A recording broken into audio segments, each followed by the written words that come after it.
Good evening, मैं Deepak Sharma achievers career institute के online channel पे आपका बहुत बहुत स्वागत करता हूं। आज हम एटॉमिक स्ट्रक्चर का आपका फोर्थ लेक्चर डिस्कस करने वाले हैं। इसमें अपन क्या करेंगे, आपका बोर एटॉमिक मॉडल की कॉन्सेप्ट के बारे में पढ़ेंगे कि बोर ने जो एटॉमिक मॉडल दिया था वो किस प्रिंसिपल पर बेस्ड था। तो सबसे पहले अपन बात करें development of Bohr's atomic model, तो उसके लिए सबसे पहले जो थ्योरी आती है वो आती है इलेक्ट्रोमैग्नेटिक वेव थ्योरी। ठीक है, तो अगली हेडिंग जो आपकी आ रही है वो आ रही है आपकी electromagnetic wave theory. Electromagnetic wave theory.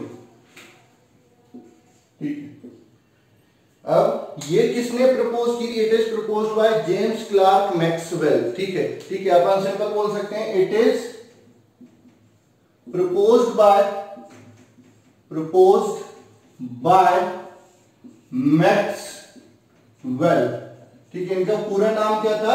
James Clerk Maxwell. ठीक है, इन्होंने आपकी क्या दी थी? इलेक्ट्रोमैग्नेटिक वेव थ्योरी दी थी। ठीक है, according to this theory,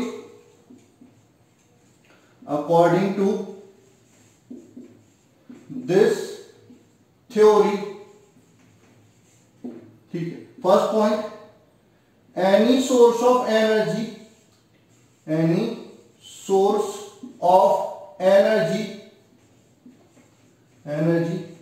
continuously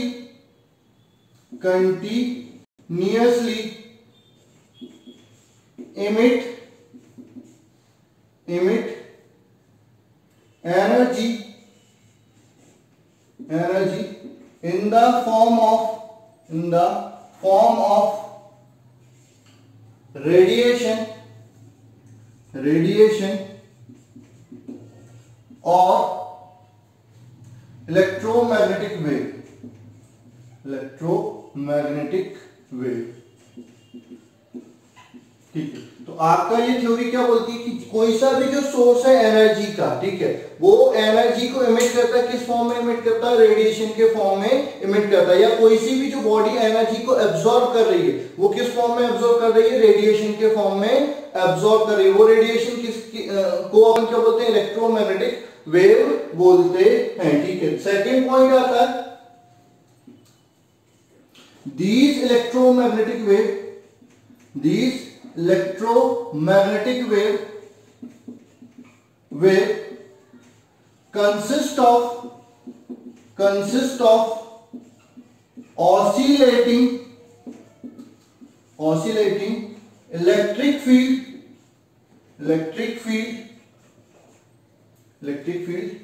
and magnetic field which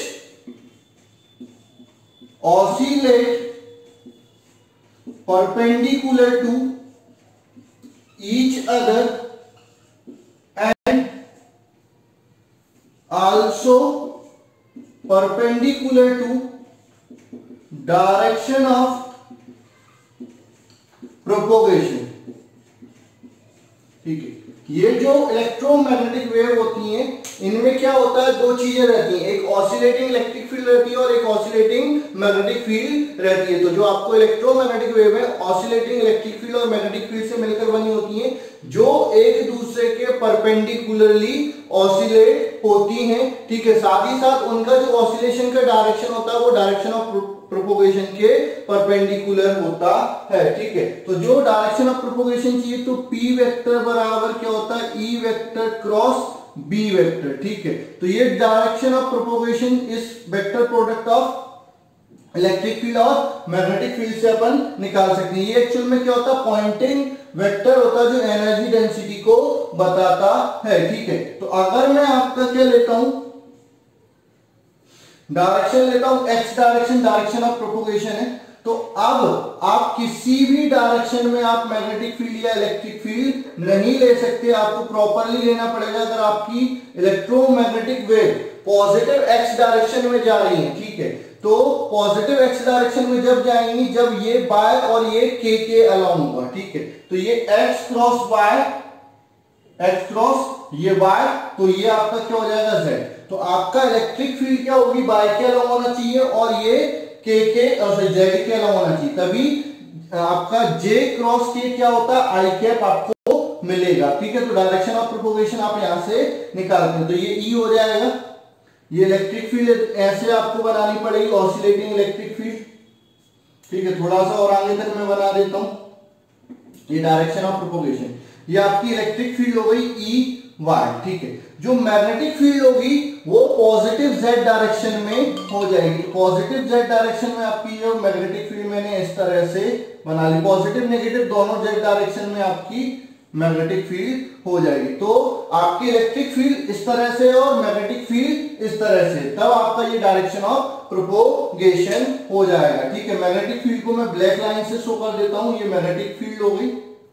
ठीक है, और आपकी इलेक्ट्रिक फील्ड लाइन को मैं ब्लू लाइन से शो कर देता हूं, ये आपकी इलेक्ट्रिक फील्ड हो गई। तो ये आपका इलेक्ट्रोमैग्नेटिक वेव हो गया। तो इलेक्ट्रोमैग्नेटिक वेव किससे मिलकर बना होता है, ऑसिलेटिंग इलेक्ट्रिक फील्ड और मैग्नेटिक फील्ड से मिलकर बना होता है, जो एक दूसरे के परपेंडिकुलर, ये देखो इलेक्ट्रिक फील्ड वाई में है और मैग्नेटिक फील्ड जेड में है, तो एक दूसरे के परपेंडिकुलर है, साथ ही साथ परपेंडिकुलर है किसके, डायरेक्शन ऑफ प्रोपोगेशन के। ठीक है, अब इसके बाद अगला पॉइंट जो आता है इलेक्ट्रोमैग्नेटिक वेव थ्योरी का, क्या आता है,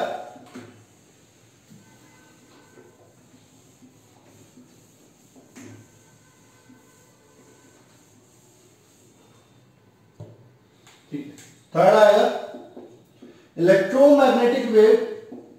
electromagnetic wave do not require any medium for propagation। इनको ट्रेवल करने के लिए किसी मीडियम की जरूरत नहीं होती है, वैक्यूम में भी ट्रेवल कर सकते हैं, एयर में भी ट्रेवल कर सकते हैं, किसी और मीडियम में भी ट्रेवल कर सकते हैं। ठीक है, उसके बाद they travel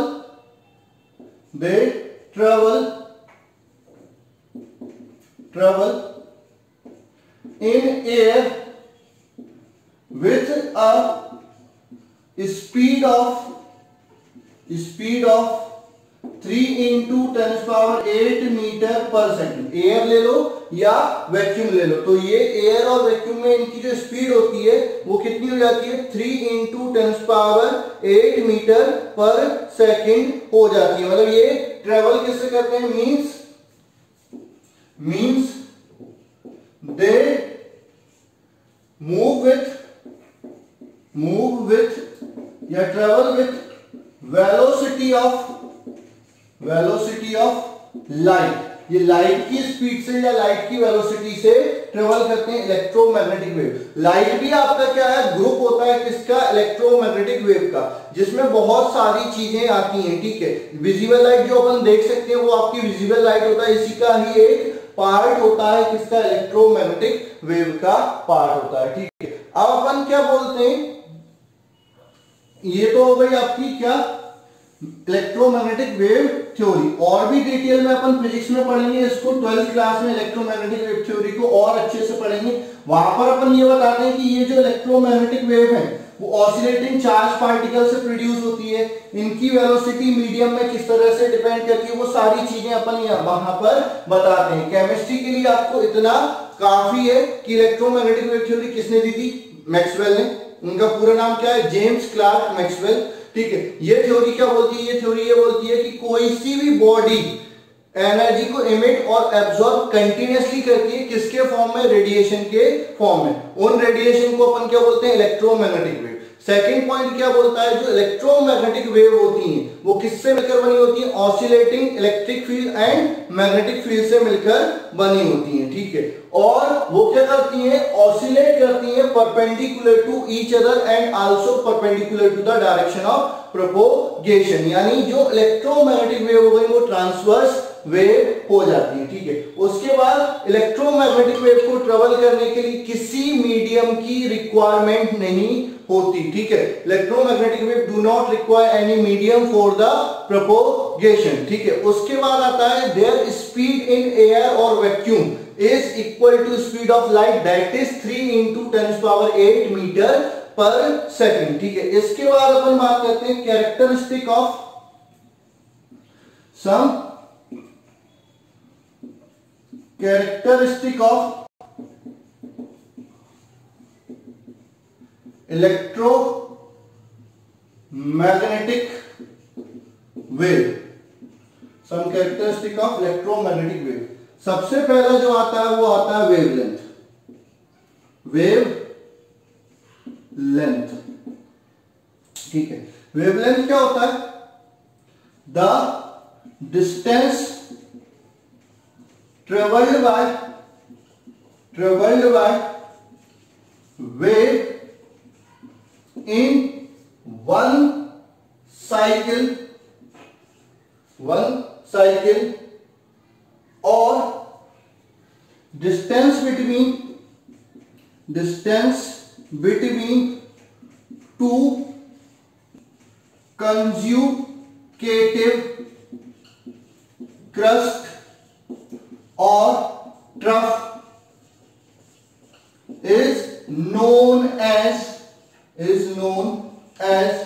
wavelength. It is denoted by lambda.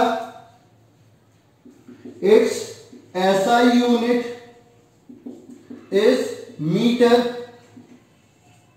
Other unit angstrom, ठीक है। फिजिक्स में मैं बता चुका हूं 1 एंगस्ट्रॉम क्या होता है? 10⁻10 मीटर। एंगस्ट्रॉम कॉमन नैनोमीटर, लिख देता हूं 1 एंगस्ट्रॉम बराबर 10⁻10 मीटर। नैनोमीटर क्या होता है? 1 नैनोमीटर 10⁻9 मीटर। 1 पिकोमीटर 10⁻12 मीटर, ठीक है।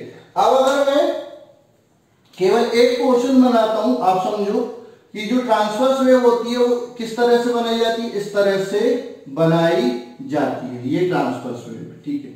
ऊपर वाले पार्ट को क्या बोलते हैं? क्रस्ट बोलते हैं। क्या बोलते हैं? क्रस्ट। नीचे वाले पार्ट को क्या बोलते हैं? ट्रफ बोलते हैं। TROUGS, ट्रफ बोला जाता है, ठीक है। यहां से यहां तक एक क्रस्ट और एक ट्रफ, ये जो कंप्लीट साइकिल होता है, इस दोनों को मिलाकर एक कंप्लीट साइकिल बनाया जाता है। तो एक कंप्लीट साइकिल में वेव जितना ट्रेवल कर रही है, ठीक है, उसी डिस्टेंस को हम क्या बोलेंगे? वेवलेंथ यानी लैम्डा बोल देंगे, ठीक है।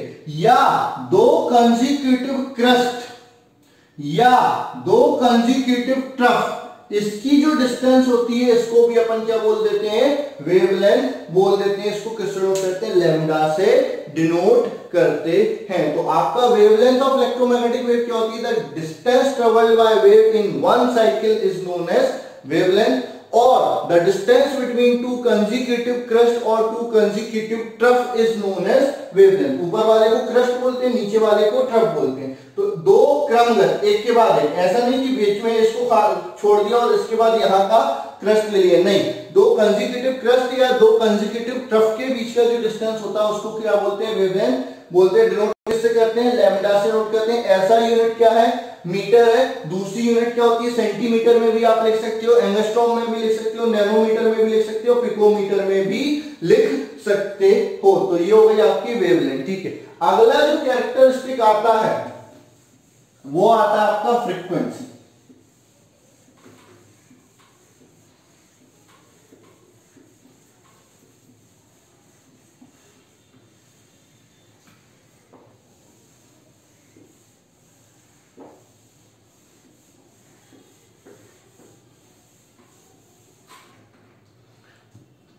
अगला जो कैरेक्टरिस्टिक आएगा वो आएगा आपका फ्रीक्वेंसी, ठीक है।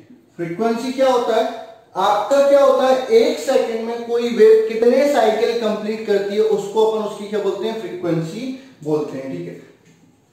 Number of cycle completed by wave in 1 second is known as frequency. ठीक है, अब एक्चुअल में वेव क्या होता है, आपका किसी भी एनर्जी का पीरियडिक मोशन होता है। यहां पर इलेक्ट्रिक फील्ड और मैग्नेटिक फील्ड का पीरियडिक ऑसिलेशन है, तो एक पीरियड के बाद वो क्या होता है, ऑसिलेशन को रिपीट करती है। ठीक है, उसको अपन क्या बोलते हैं, टाइम पीरियड बोलते हैं। ठीक है, तो आपका एक टाइम पीरियड में एक साइकिल कंप्लीट हो रहा है। ठीक है, तो आपको एक सेकंड में कितने साइकिल कंप्लीट होंगे, तो टी सेकंड में एक साइकिल, तो एक सेकंड में 1/t साइकिल कंप्लीट हो जाएंगे। ठीक है, तो फ्रीक्वेंसी बराबर क्या हो जाता है फॉर्मूला, फ्रीक्वेंसी बराबर 1 टाइम पीरियड। ठीक है, तो इसको f से भी डिनोट कर देते हैं और n से भी डिनोट कर देते हैं और न्यू से भी डिनोट कर देते हैं। म्यू नहीं है, न्यू। ठीक है, तो f n और न्यू किसी से भी डिनोट करो, ये हो जाएगा 1/t। ठीक है, इट्स यूनिट क्या हो जाएगी, इसकी यूनिट सेकंड इनवर्स यूनिट हो जाएगी। टाइम की क्या होती है, सेकंड, ऊपर जाएगा तो सेकंड इनवर्स और हर्ट्ज। ठीक है, इसकी यूनिट क्या हो जाएगी, सेकंड इनवर्स और हर्ट्ज वो साइंटिस्ट थे जिन्होंने मैक्सवेल की इलेक्ट्रोमैग्नेटिक थ्योरी का एक्सपेरिमेंटल वेरिफिकेशन दिया था। इलेक्ट्रोमैग्नेटिक वेव की थ्योरी किसने दी, कॉन्सेप्ट किसने रखा, मैक्सवेल ने। एक्सपेरिमेंटल वेरिफिकेशन किसने किया, हर्ट्ज ने। इलेक्ट्रोमैग्नेटिक वेव थ्योरी का जो एक्सपेरिमेंटल वेरिफिकेशन किसने किया, हर्ट्ज ने। तो उनके नाम पर आपकी यूनिट रखी गई, फ्रीक्वेंसी की क्या यूनिट होती है, हर्ट्ज होती है। इसका शॉर्ट फॉर्म अपन क्या लिख देते हैं, HZ लिख देते हैं। तो फ्रीक्वेंसी क्या होती है, फ्रीक्वेंसी होती है the number of cycle of wave completed in 1 second is known as frequency। Denote किससे करते हैं, f से करते हैं या फिर n से कर देते हैं या फिर न्यू से कर देते हैं। तो f या फिर n या फिर न्यू बराबर 1/t। यूनिट क्या हो जाती है, सेकंड इनवर्स और हर्ट्ज हो जाती है। उसके बाद अपन बात करते हैं वेलोसिटी। ठीक है, वेलोसिटी क्या होता है, the distance travelled by wave या electromagnetic wave EM wave in 1 second is known as velocity। ठीक है, it is denoted by v। अगर नॉर्मल वेव की बात कर रहा हूं v, for EM wave it is denoted by c। ठीक है, आपका जो इलेक्ट्रोमैग्नेटिक वेव होता है उसके लिए इसको किससे डिनोट करते हैं, c से डिनोट करते हैं। बाकी किसी और मीडियम में या वैक्यूम और एयर में c से डिनोट करते हैं, किसी और मीडियम में v से डिनोट कर सकते हैं, या किसी दूसरी वेव के लिए बात करते हैं तो v से डिनोट कर सकते हैं। तो आपका क्या हो जाएगा, v बराबर डिस्टेंस अपॉन टाइम या डिस्प्लेसमेंट अपॉन टाइम हो जाएगा। ठीक है, अब यहां पर एक इस तरह से लिखेंगे, रिलेशन बिटवीन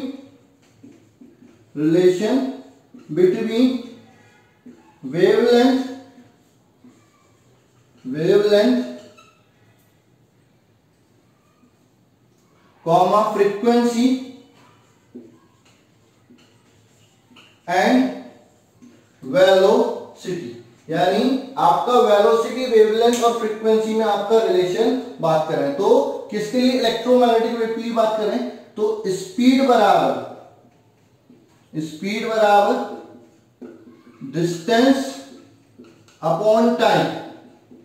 ठीक है, स्पीड को हम किससे डिनोट कर रहे हैं, c से डिनोट कर रहे हैं। बेटा ये फॉर्मूला याद रखना है, क्योंकि आपको फ्रीक्वेंसी दी जाएगी तो वेवलेंथ पूछ ली जाएगी, वेवलेंथ दी जाएगी तो फ्रीक्वेंसी पूछ ली जाएगी, और दोनों दिए जाएंगे तो स्पीड ऑफ लाइट पूछ ली जाएगी। अगर स्पीड ऑफ लाइट तो वैसे आपको पता रहता है, अगर आपको एक वेवलेंथ या एक फ्रीक्वेंसी दी है तो speed of light 3 × 10⁸ metre per second आपको लिखना है। लेकिन अगर दोनों दिए और स्पीड ऑफ लाइट पूछी फिर दोनों का मल्टीप्लाई करके निकालना पड़ेगा। चलो अभी रिलेशन की बात करें तो स्पीड बराबर डिस्टेंस अपॉन टाइम, तो सी बराबर, अच्छा एक साइकिल में जो डिस्टेंस ट्रेवल करता है, ठीक है, उसको अपन क्या बोलते हैं, wavelength, wavelength upon total time period, time period. एक साइकिल को कंप्लीट होने में क्या लगता है, टाइम पीरियड। तो C बराबर lambda upon T.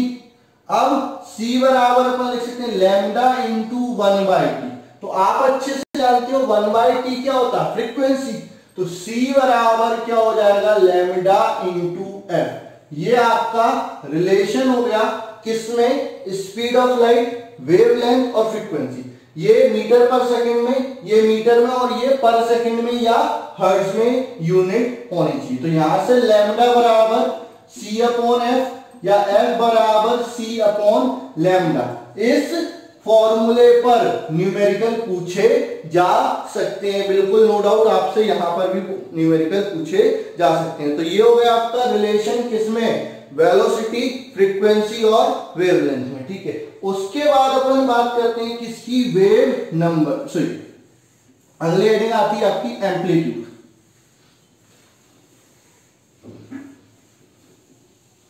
Amplitude,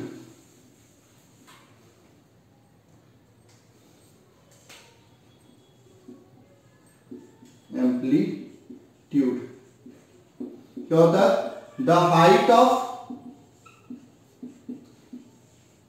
crust या the maximum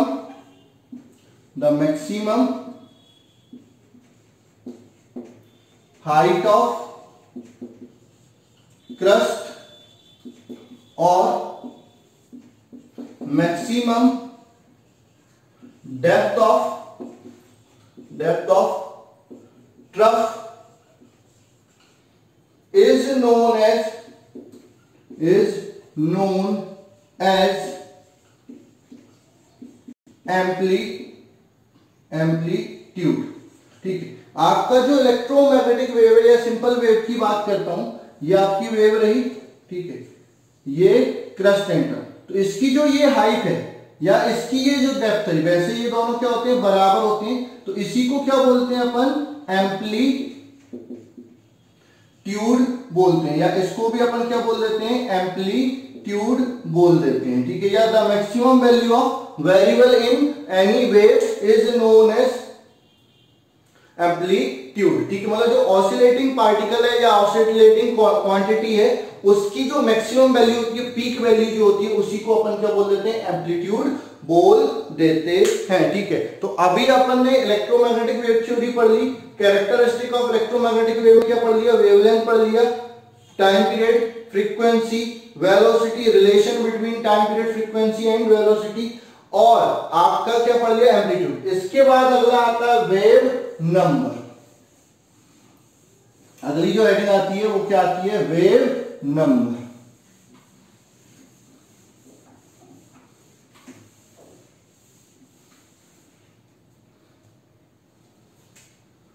wave number,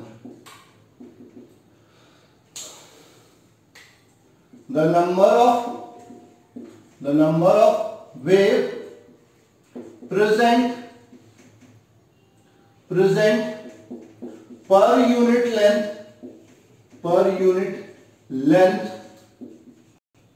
is known as wave number. It is denoted by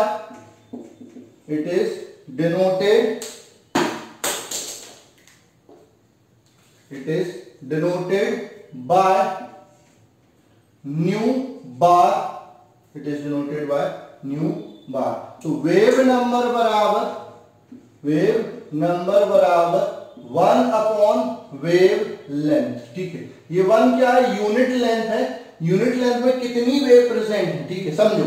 क्या है कि जैसे मैं बोलता हूं कि एक टाइल्स की लंबाई मतलब एक वेव लेंथ मतलब एक वेव की लंबाई हो गई, तो एक टाइल्स की लंबाई 2 मीटर, ठीक है, सॉरी 0.2 मीटर, कितनी है 0.2 मीटर।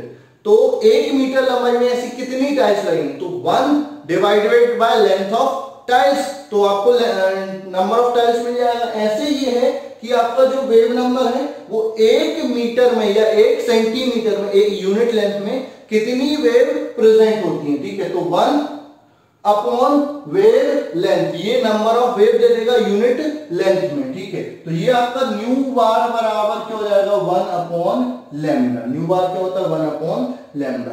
इट्स एसआई यूनिट, ठीक है, इट्स एसआई यूनिट क्या हो जाएगा मीटर इनवर्स, ठीक है। अदर यूनिट क्या हो जाएगी सेंटीमीटर इनवर्स भी हो सकता है। जनरली अपन ऐसा यूनिट या फिर सेंटीमीटर इनवर्स, ये वाले दो यूनिट अपन लेते हैं। तो ये हो गया आपका वेव नंबर, ठीक है। अब सन से जो रेडिएशन आते हैं, ठीक है, उसमें कौन कौन सी इलेक्ट्रोमैग्नेटिक वेव आपकी प्रेजेंट होती है, ठीक है। तो there are following wave in order of their frequency, ठीक है। तो आप यहां समझो कि फ्रीक्वेंसी और वेवलेंथ में रिलेशन, तो लैम्डा बराबर c अपॉन एफ। तो जो वेवलेंथ होती है वो फ्रीक्वेंसी के इनवर्सली प्रोपोर्शनल होती है। अगर किसी वेव की फ्रीक्वेंसी ज्यादा है तो उसकी वेवलेंथ क्या होगी, कम होगी दूसरे के कंपैरिजन में। तो फ्रीक्वेंसी का ऑर्डर लिख रहे हैं तो सबसे पहले आता है कॉस्मिक वेव्स, ठीक है। कॉस्मिक वेव इनकी फ्रीक्वेंसी क्या होती है, सबसे ज्यादा होती है किसकी, कॉस्मिक वेव की, ठीक है। फिर आपकी क्या आती है गामा रेज, ठीक है, गामा रेज। फिर आपकी आती है एक्स रेज, फिर आपकी आती है यूवी रेज, फिर आपका आता है विजिबल लाइट, फिर आपका आता है माइक्रोवेव, सॉरी इंफ्रारेड, फिर आपका आता है क्या, इसके बाद आता है आपका क्या माइक्रोवेव, और सबसे लास्ट में आता है रेडियो वेव, ठीक है। तो ये जो ऑर्डर होता है किसका, आपका जितने भी पॉसिबल है इलेक्ट्रोमैग्नेटिक वेव का फ्रीक्वेंसी का, तो इसकी फ्रीक्वेंसी सबसे ज्यादा और इसकी फ्रीक्वेंसी सबसे कम। अच्छा वेवलेंथ का ऑर्डर बोलेंगे तो उल्टा हो जाएगा, यानी इसकी वेवलेंथ सबसे कम होगी और इसकी वेवलेंथ क्या हो जाएगी, सबसे ज्यादा हो जाएगी। तो इस पूरे अरेंजमेंट को जब इलेक्ट्रोमैग्नेटिक रेडिएशन, सारे रेडिएशन को अपन अरेंज करते हैं इंक्रीजिंग ऑर्डर और डिक्रीजिंग ऑर्डर ऑफ वेवलेंथ में, ठीक है, तो इस अरेंजमेंट को ही हम क्या बोलते हैं, इलेक्ट्रोमैग्नेटिक स्पेक्ट्रम बोलते हैं, ठीक है। तो अगली हेडिंग आती है, अगली हेडिंग आपकी आती है इलेक्ट्रोमैग्नेटिक स्पेक्ट्रम, ठीक है। किसकी बात कर रहे हैं बेटा, इलेक्ट्रोमैग्नेटिक स्पेक्ट्रम की बात कर रहे हैं, ठीक है। तो इलेक्ट्रोमैग्नेटिक स्पेक्ट्रम क्या होता है, तो मैग्नेटिक स्पेक्ट्रम की, इलेक्ट्रोमैग्नेटिक स्पेक्ट्रम की बात कर लेते हैं, ठीक है। तो इलेक्ट्रोमैग्नेटिक स्पेक्ट्रम क्या होता है, the arrangement of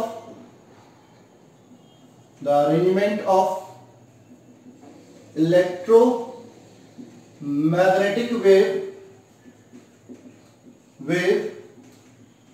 in increasing or decreasing order of wavelength or frequency is known as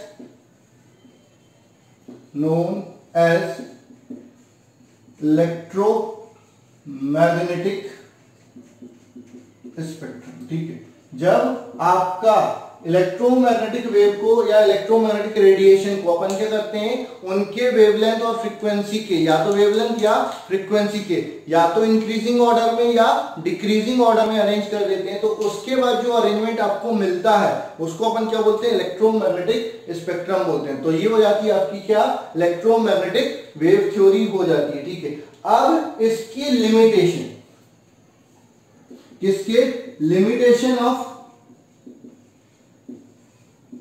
electromagnetic wave theory.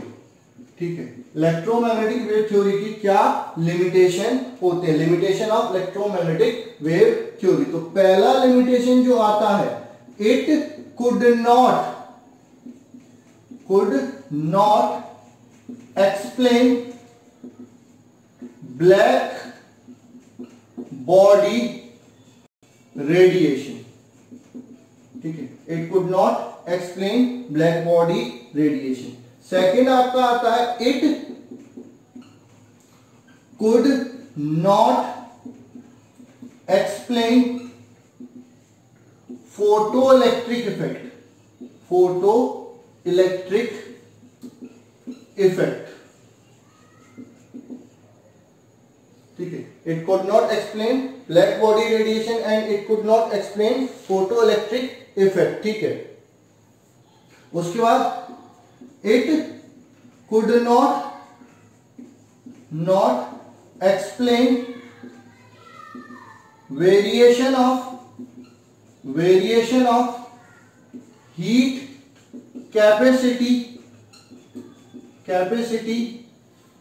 Of substance with temperature। ठीक है, तो ये किस चीज को एक्सप्लेन नहीं कर पाया, पहला ये एक्सप्लेन नहीं कर पाया किसके लिए, आपका ब्लैक बॉडी रेडिएशन को एक्सप्लेन नहीं कर पाया। ये दूसरा एक्सप्लेन नहीं कर पाया किसके, फोटो इलेक्ट्रिक इफेक्ट को एक्सप्लेन नहीं कर पाया। और तीसरा, ये आपका अलग अलग टेम्परेचर की हीट कैपेसिटी क्या हो जाती है, अलग अलग हो जाती है। कोई सा भी सब्सटेंस लो, उसको जैसे गर्म करोगे तो उसका कलर क्या होता जाता है, चेंज होता जाता है, जबकि ऐसा नहीं होना चाहिए। टेम्परेचर के साथ हीट कैपेसिटी में वेरिएशन नहीं होना चाहिए, इस चीज को एक्सप्लेन भी नहीं कर पाया। और उसके बाद fourth, it could not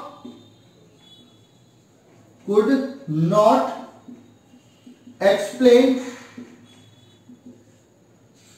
line spectrum. ये लाइन स्पेक्ट्रम को भी एक्सप्लेन नहीं कर पाया। तो ये सारे लिमिटेशन थे किसके, इलेक्ट्रोमैग्नेटिक वेव थ्योरी के। अब आपकी बात आती है सर ब्लैक बॉडी रेडिएशन क्या होता है, फोटो इलेक्ट्रिक इफेक्ट क्या होता है, ये तो हम पहली बार सुने, तो इनको अपन डिटेल में पढ़ेंगे। पहले अपन ने जो इलेक्ट्रोमैग्नेटिक वेव थ्योरी में जो रिलेशन पढ़ा है सी और लैम्डा और एफ का, उस पर एक न्यूमेरिकल कर लेते हैं, क्योंकि बाकी ये जो है अपन इनके बारे में डिटेल में अगले लेक्चर में पढ़ेंगे। मैं आज को आपको केवल एक न्यूमेरिकल और करवा रहा हूं, उस टाइप के रिलेशन या उस टाइप के क्वेश्चन आपको आने चाहिए, दूसरी चीजें आपसे पूछ सकते हैं। ठीक है, क्वेश्चन है, आप लिख लेंगे। क्वेश्चन क्या है, find the wavelength, sorry, find the frequency of electromagnetic wave whose wavelength 5800 angstrom. Question है, find the frequency of EM wave whose wavelength is 5800 angstrom. ठीक है, आपको एक EM वेव दी है जिसकी वेवलेंथ कितनी दी है, इतनी दी है, उसकी आपको फ्रीक्वेंसी निकालनी है। तो सॉल्यूशन गिवन क्या दिया है, लैम्डा दिया है, कितना 5800 एंगस्ट्रॉम, यानी 5800 इंटू 10⁻⁻10 मीटर। ठीक है, इसको अपन ऐसे भी लिख सकते हैं 5.8 इंटू 10⁻, बढ़ जाएगी -7 मीटर। ठीक है, आपको C पता हो, सी हमेशा आपको याद रखना है, आपको कोई सी नहीं देगा, आपको याद रखना है सी कितना होता है 3 × 10⁸ मीटर पर सेकेंड। आपसे क्या पूछिए, फ्रीक्वेंसी पूछिए, तो आप अच्छे से जानते हो सी बराबर लैम्डा एफ, एफ बराबर सी अपॉन लैम्डा। तो ये क्या हो जाएगा 3 × 10⁸ मीटर पर सेकेंड अपॉन 5.8 × 10⁻⁷ मीटर। मीटर से मीटर कैंसिल, ये ऊपर जाएगी तो पावर ऐड हो जाएगी, तो 10 पावर क्या हो जाएगी माइनस से प्लस हो जाएगी 15, माइनस से प्लस हो जाएगी 15, ये 30 डिवाइडेड बाय 58, कितनी बार जाएगा इधर भाग दे लो 30, 58.06, 8 × 48, 4 6 पंचे 30, नहीं जाएगा ज्यादा हो रहा है, 5 8 45 29, ठीक है, 0 1 0 1 58 2 4, कितनी बार जाएगा 6, 7 बार दे लो, 8 7 56 की 6 हासिल किया, 5 7 5 35 और 5 40, ठीक है, ये 4 और 1, फिर आपका 2 बार चला जाएगा, ठीक है। तो ये हो जाएगा 0.517 × 10⁻15 हर्ट्ज, ठीक है। तो फ्रीक्वेंसी हो जाएगी एफ बराबर 5.17 × 10⁻14 हर्ट्ज, ये आपकी क्या हो जाएगी फ्रीक्वेंसी। देखो इस टाइप की चीज आपको डायरेक्टली भी पूछी जा सकती है, डायरेक्टली बहुत कम यार ये बच्चों का क्वेश्चन हो जाता है।